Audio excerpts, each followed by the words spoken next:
Alors, là, c'est vrai que ce nouvel aspect est assez étonnant puisqu'on sait que normalement depuis mars 2021, les proches et notamment aussi les avocats de Jalan n'avaient pas pu lui parler et donc on était en souci sur, son état de santé, sur son état mental, sachant que depuis, 25 ans, il est, enfermé, il est dans l'isolement et que normalement, il aurait vraiment droit à être relâché. Et puis on savait aussi que le comité contre la torture était venu lui rendre visite et il n'avait pas pu faire de rapport, il n'avait pas non plus utilisé les instruments à disposition pour, parler des conditions de détention de Djalan. Donc ça, c'est un nouvel élément, le fait qu'il ait pu rencontrer son neveu. Est-ce que c'est le signe qu'il y a une ouverture de la part du pouvoir, notamment du président Erdogan, de vouloir, quand même essayer de parler avec, Djalan, sachant qu'il a toujours beaucoup d'influence sur, les Kurdes et qu'il est quand même une pièce, maîtresse pour pouvoir, ouvrir la voie à une paix. Est-ce que c'est une première tentative?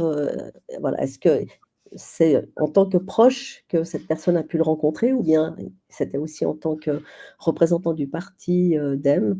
Voilà, ça pose question, mais restons optimistes, c'est peut-être quand même, un Mmh. signe, positif.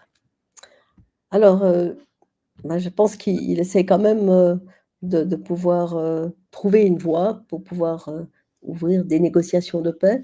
Comme je l'ai dit tout à l'heure, je pense il reste quand même très influent, même depuis sa prison vis-à-vis des peuples kurdes de Turquie, en tout cas. Donc, bah, il essaye effectivement de tenter, bah, de forcer un peu la porte du pouvoir turc.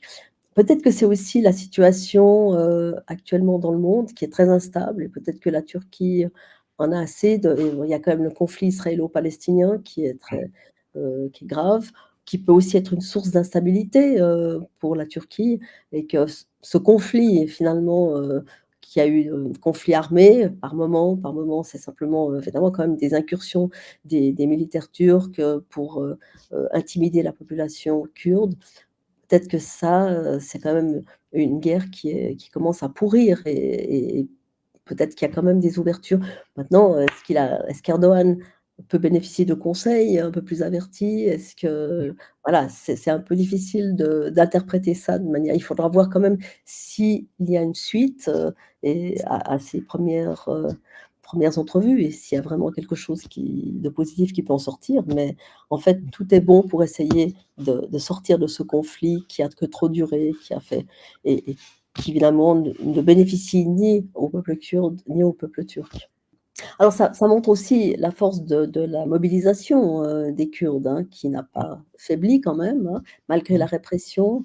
Bah, on sait que, bah, l'armée turque fait des incursions, tant en Syrie qu'en Irak. Ils essayent de harceler aussi les représentants du Rojava qui essaient de construire une société plus équilibrée, plus égalitaire et ils essayent chaque fois de contrer ces tentatives-là, de mettre en Mmh. place vraiment, enfin des zones un peu apaisées. Mmh.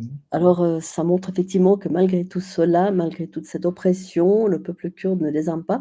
Puis il y a quand même, une diaspora kurde en Europe qui est très importante, il y Ouais. a eu, bah, toute cette action, au mois d'octobre pour la libération de Djalan qui a eu Mmh. des répercussions, je pense. Ça peut être aussi ça un Mmh. signe, enfin, pour faire un peu plier, Erdogan.